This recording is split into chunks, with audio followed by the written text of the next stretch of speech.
Welcome to the Hot Lava Podcast. Kevin Acee, Padres beat writer for the Union-Tribune. Ryan Finley, sports editor of the Union-Tribune. I'm in Philadelphia, second half of this 6-game road trip. Padres coming off a just disappointing series based on yesterday's result, 3-2 loss, walk-off win for the Reds.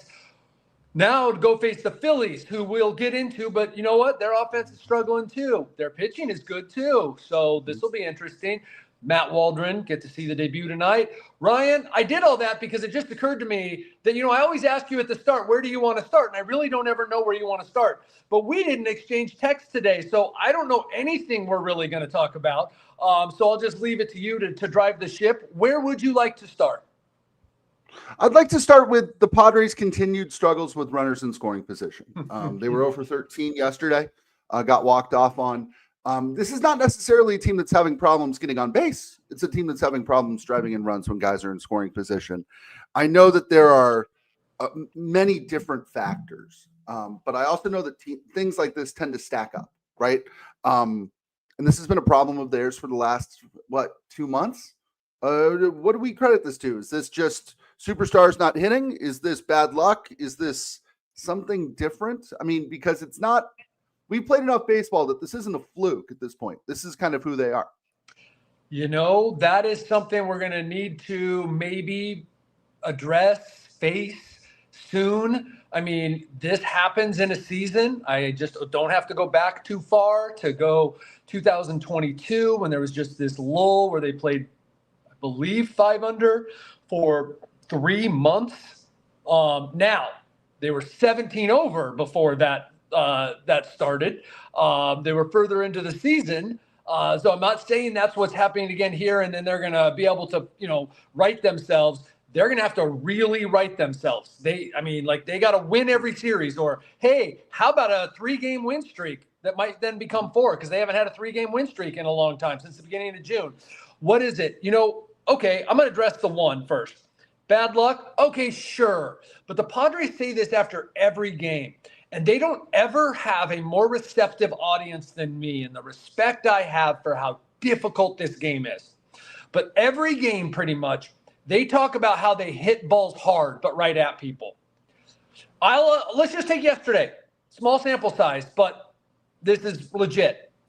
They were 3 for 12 on hard hit balls, meaning, okay, they hit some hard hit balls and they went to people. Oh, okay. The Reds were 3 for 9, which, isn't that much better, really. Mm-hmm. And yet the Reds found a way to get the key hit.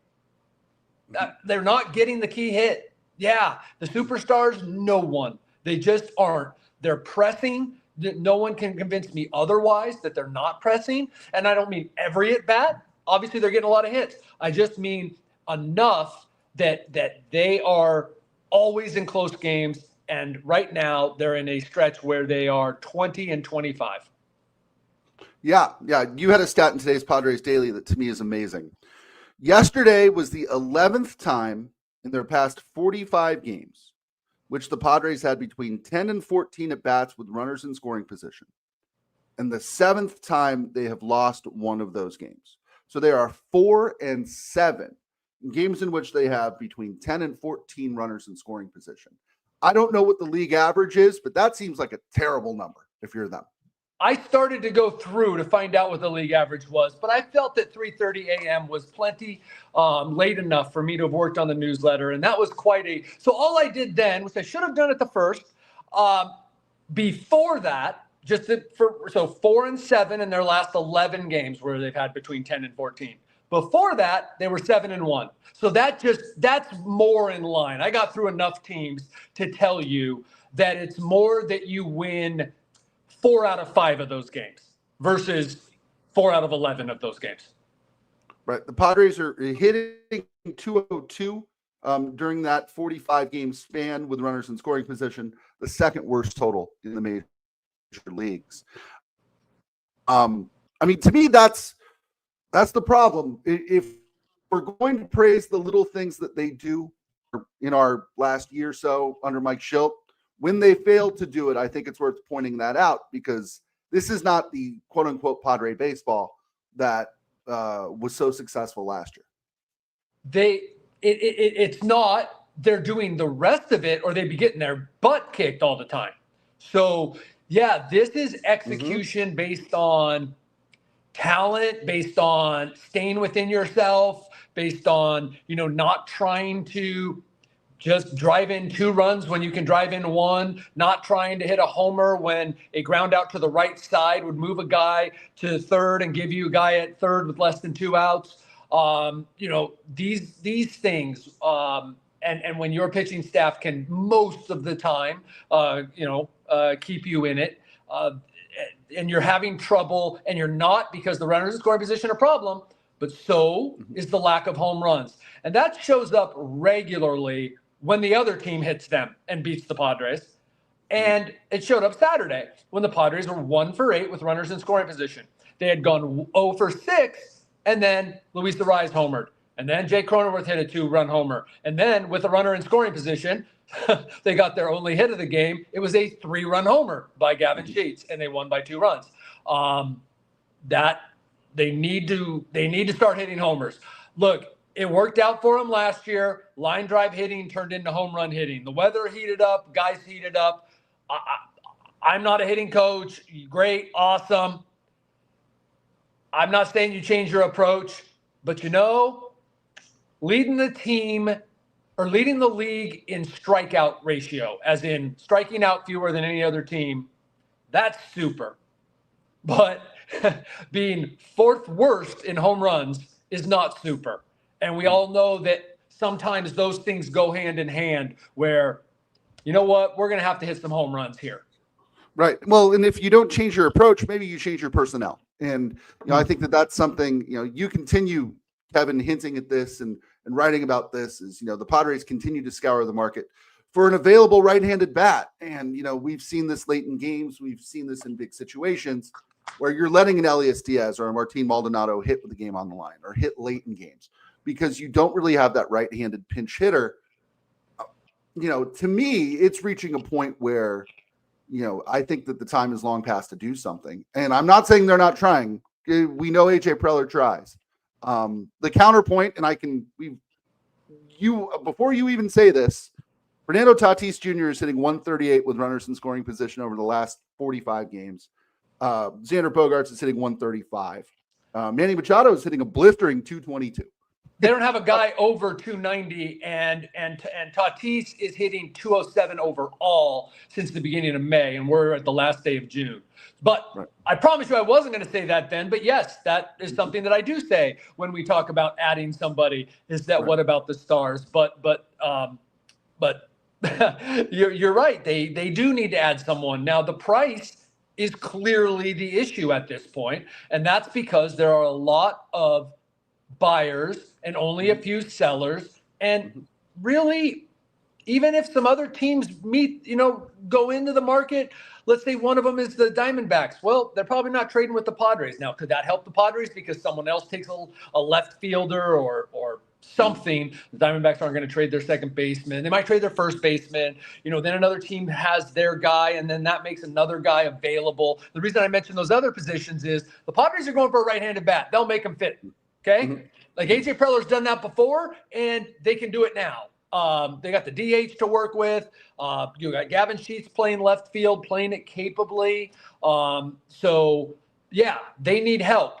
That said, and I've forecasted this a couple times, Ryan, is it a 10-game homestand? These 3, we are 13 games from the All-Star break. Mm-hmm. Let's say they keep going at this pace, and they're 3 games over 500. Well, you say, they were only 1 game over 500 at the All-Star break last year. Okay, they had Joe Musgrove. They thought Joe Musgrove was coming back. They thought Yu Darvish was coming back. They had Michael King. They had Dylan Cease dealing, right? I mean, let's not take too much time here. That's not the case now. They had Jackson Merrill in the All-Star game. They had Jerks and Profar starting an All-Star game. Great point. They had guys who were breaking out. I mean, to me, I think the thing that I'm noticing when I watch them now is, with the exception of Gavin Sheets, okay, how many guys in their everyday 8, let's say, are backing up the stats on their baseball card?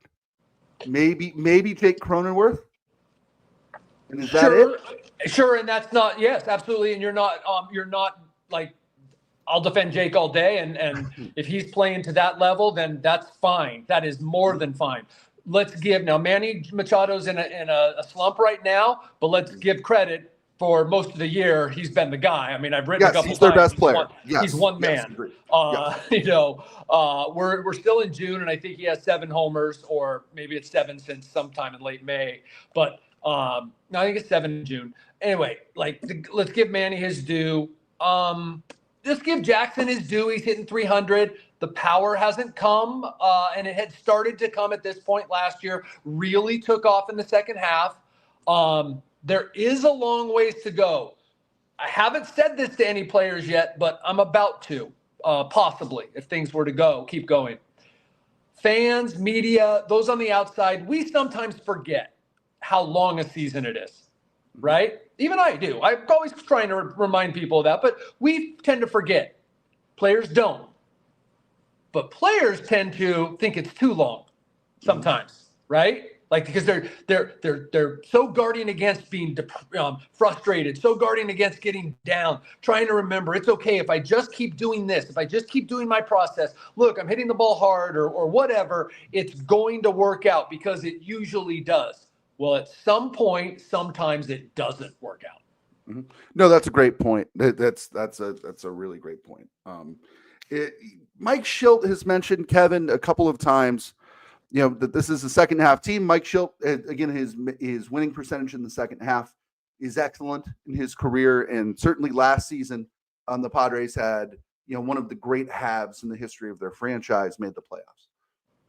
What is it that Mike Shildt thinks is going to change in the second half? Because at this point, I mean, we have enough of a sample size to know that this is kind of who they are, don't we? We do, but we got to look at what they did the first 38 games, because that's not too many fewer games than 45. All right. Now, they have also played some better teams in this 45, so that's maybe something to look at, right? Are they just a slightly better than mediocre team, right? Now, it's hard for us to tell them, because slightly better than mediocre can get you into the playoffs, and then slightly better than mediocre can make a run to the World Series like the Diamondbacks did. It's hard. It's difficult to say you're not good enough this year. Just throw in the towel in July. You can't do that. I would say yes. I understand your greater point. This is who they are. Is it who they are for the rest of the season? I just don't know that. I can't say that, because I also watched a good number of games, and I watched last season when it was different than it is now. And I also refuse to believe that Fernando Tatis Jr. is this bad. Yeah. He's got to pull out of it. I mean, he's got to. Yeah, no, I agree. And you know what? You do make a good point there. I think that, are they the team we saw in the first half of the first half? Or are they the team that we've seen in the second half of the first half? Just in between, and you and I talked about this. Right. Just in between is good enough to make the playoffs. Yeah. I mean, flip it at 25-20, and they're 17 games over right now. Right? Yeah. Like they're 20-25 over the last 45. That's the period we're talking about. The first 38 and which they were 25-13, I believe, and then the last 45 where they're 20-25. Flip that. And then you add it on, and they're 18 games over right now. And honestly, you could easily have flipped that. Now, just as clearly, you could have lost 5 more of those games that you've won by 1 run or whatever. But I'm just saying, no, I'm not. It's really easy. And believe me, you have no idea how hard it is. I speak to the general you. Maybe you do, Ryan. I don't know. But I am just inundated with emails after every loss, with every reason of why it is. And you get so many, and some of them are, really like well thought out or whatever. And I try to give everybody their consideration. And I start to get like, yeah, this might be it. Wow, yeah.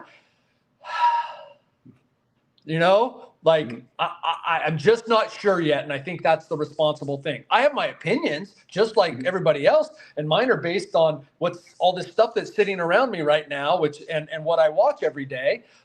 They might suck, but I'm just not ready to say that. No, and they are getting sort of slowly but surely some reinforcements back starting tonight with Matt Waldron.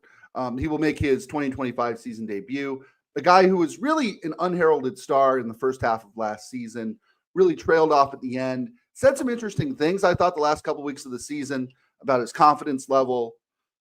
To me, Kevin, I guess with Matt Waldron, it's one question. Is he a knuckleballer who throws other stuff to keep people off balance?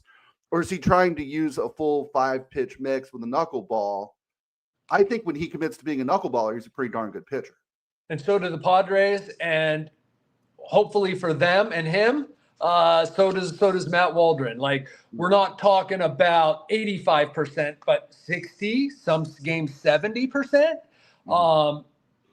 With a fastball that's faster than most knuckleballers, with a sweeper. Been a while since I watched Matt Waldron pitch, but yeah, like the knuckleball and the knuckleball in the zone, because look, sometimes it's going to be flat and guys are going to hit it a long way. You're a knuckleballer. That's the way it is, right? Watch some really good knuckleballers get crushed before. And sometimes you're going to do what Matt Waldron did in this very yard last year. And we'll talk about pitching matchups where he's going to get Zack Wheeler, right? Last year here, the Padres had lost 5 games in a row where it was the final game of a 6-game road trip. They were in danger of losing all 6 games on the road trip. And he was facing Ranger Suarez, who had a 1-something ERA and led the majors with like 10 victories already, or maybe it was 11. And Suarez pitched pretty good, and Waldron outpitched him and held the Phillies to 1 run on 5 hits over 7 innings. That is what, and by the way, that was a part of a 16 start stretch where his ERA was 2.6 or 2.7 and was like one of the top 10 in the major leagues. So like, that is who Matt Waldron can be when he's believing in that knuckleball and he's throwing it. Right, exactly. And that's, it's Matt Waldron and then a possibility of Yu Darvish coming back after that. And then maybe Michael King. Kevin, you had a post the other day about Michael King and the latest steps for him. It sounds like things are trending slowly in the right direction. Is that a fair assessment? Fair assessment. Well put. Let's, I almost want to say, yes, well put. Let's move on.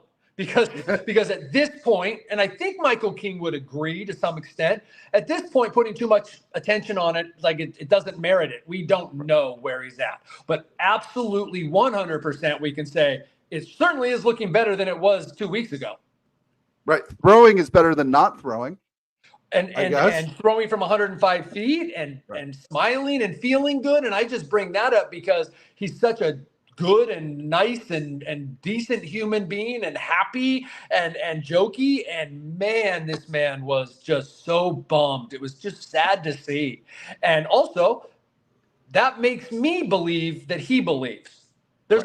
We don't know. The team's telling us. Like, I talked to other doctors and all that stuff to try to get an understanding, but they're not looking at Michael King.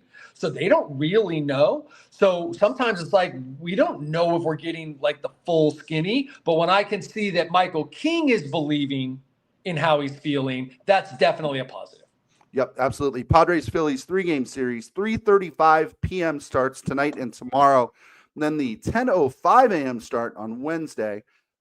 Let's get into pitching matchups here a little bit. Matt Waldron pitching tonight against Zack Wheeler. Matt Waldron had a 5.24 ERA at AAA El Paso, which means absolutely nothing. Struck out. I mean, to me, the big number there is 22 walks against just 22 strikeouts, against just 7 walks. Especially if you're a knuckleballer, the key is keeping it in the zone. He's going up against last year's Cy Young runner-up, Zack Wheeler, 7-3 with a 2.45 ERA. Talk about just a contrast in styles. What a fun pitching matchup to start this series. Yeah, I wouldn't want to be a Padres hitter or a Phillies hitter tonight. Yeah. So, hey, look, Padres, they did, man. It's like, if you get over the sort of disgust at the 0 for 13 and all this. I mean, gosh, every day I'm having to find new stats to try to put a different shade of lipstick on this thing. But if you get past just the bottom line results, the Padres make some good points, and they faced good pitchers this weekend, and they did well. They're facing good pitchers here at least the next 2 nights, and who knows what they're going to do. Right. Yeah, it's interesting. Christopher Sanchez against Nick Pivetta on Tuesday night. Yeah, Pivetta 8-2, 3.36 ERA. A former Philly going up against Christopher Sanchez, who might be the best pitcher most people I know don't know about. 6-2, 2.79, striking out nearly 10 guys per 9 innings. Probably gets overlooked in his own rotation because he's not the injured Aaron Nola or Ranger Suarez or Zack Wheeler, but a darn good pitcher at this point. 5 quality starts in a row, and not just quality, but a 1.85 ERA. That's 7 runs in 34 innings. That is almost 7 innings per start during that run. Yeah. Christopher with no H, or sorry, with just 1 H. No after the first C there. Christopher. Always have to remember that. Spelling's only important to us, Ryan, not to the listeners. Shut up, Kevin. Wednesday, Dylan Cease versus Mick Abel. Abel's been great. 23-year-old rookie. Was supposed to start in Atlanta on Friday. Rain moved his start. So lucky Padres, they get to face a guy who's 2-1 with a 3.47 ERA against Dylan Cease, who continues to be a riddle wrapped in an enigma, wrapped in a big mustache. Don't really know what we got out of him. You don't. And you saw what you saw last year. You saw good streak, bad streak, good streak, bad streak, good streak. And I guess not great in the playoffs. But you just were like, okay, and you look back at the stats and you talk to people and you said, okay, so that's who he was in Chicago. And so come in this year and you go, oh, okay, yeah, he'll find his groove and it'll be fine. And he found his groove and lost it. And it wasn't bad. It wasn't like last year where it was 7 or 8 starts at a time. It was like, 3 pretty good and a couple okay before that where you could say, okay, yeah, he's pitching better. But that dominant guy just been elusive. And it speaks to how good Philadelphia's pitching depth is, that the Padres don't face Ranger Suarez or Aaron Nola on this trip because Aaron Nola's hurt out till August. Ranger Suarez, you just missing the rotation, and yet you're facing 3 studs. Yeah, I don't know anything about Mick Abel except it's like his 6th start. He's like for 5 years a top 100 prospect, right? Yep. So yeah, first time seeing him, and yeah, like again, they kept a top 100 prospect as a pitcher and brought him up and put him in this rotation, and he's learning from great guys. And yeah, it seems like when you come to Philadelphia, that's what you're going to face. Look, they've been struggling. They 5 of the last 6 games they have scored 2 or fewer runs. Been shut out twice in that span. I think they scored 13 in the other one against the Braves. But also in that span, by the way, their pitching has allowed 2 or fewer runs in like 6 of the last 7. So it's like it's almost like the 2 teams are mirror images in that way. Now they're atop the NL East. So if the Padres were in the NL East with their record, they would be 3 games behind the Phillies. So interesting. Yeah. And Phillies could get Bryce Harper back as soon as tonight. He's been out with wrist inflammation. You're looking for somebody to kickstart that offense. Bryce Harper's a pretty good one to add, and certainly somebody who Padre fans, I think, always follow a little bit because that was the old winter of either Manny or Bryce Harper, right? Yeah, sort of. Sort of. Kevin, that was a little bit of a Peter Seidler fairy tale, but it's cool. Yeah, sort of.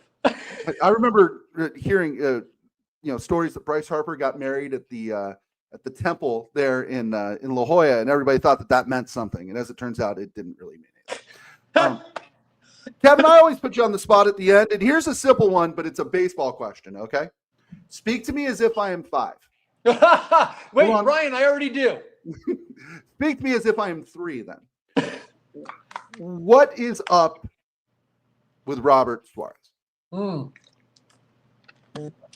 I speak to you as if you're 5 about a closer throws 100 miles an hour.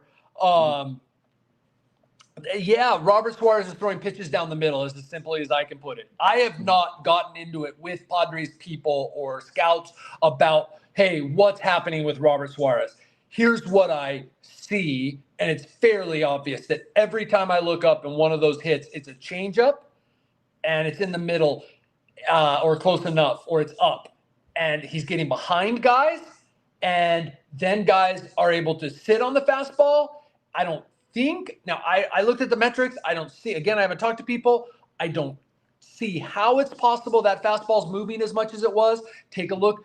Yes, it was a fantastic at bat by Ellie De La Cruz, but people have been able to do that to Robert Suarez and foul off, and make contact, find holes through the middle of the infield.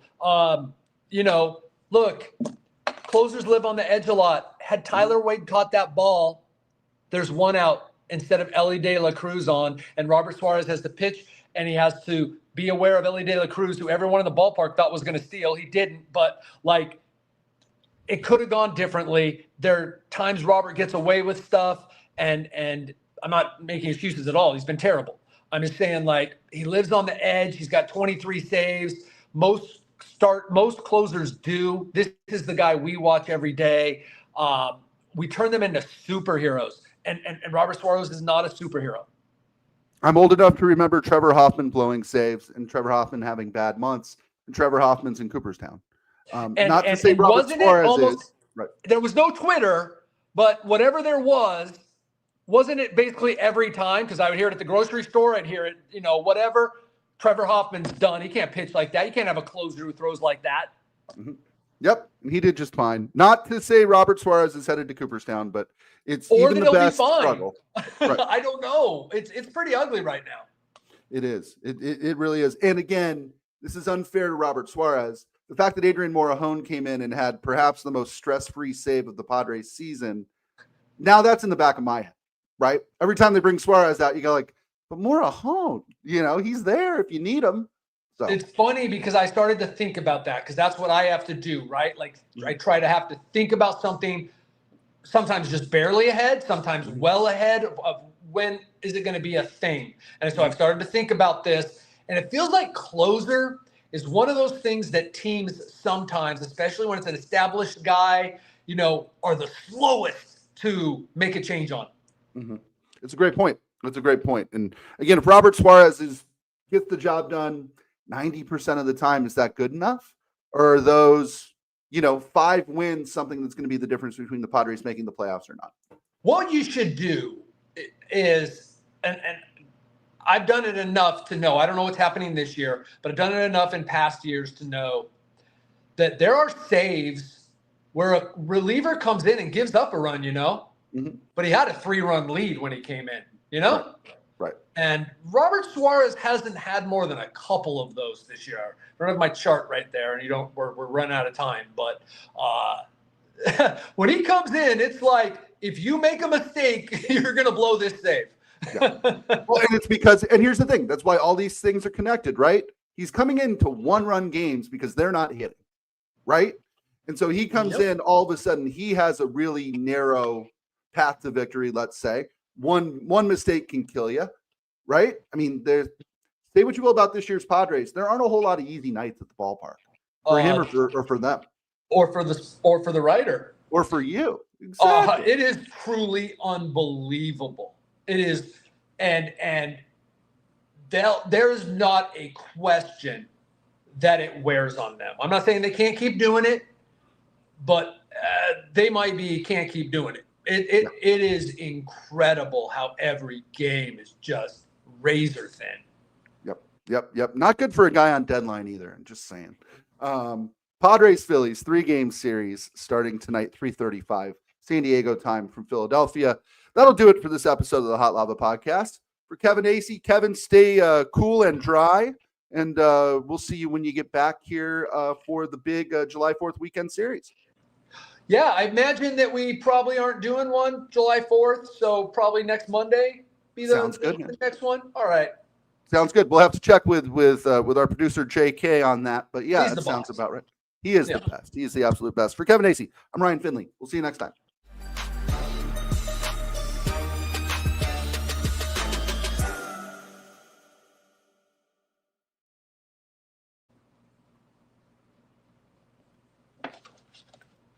Cool. All right.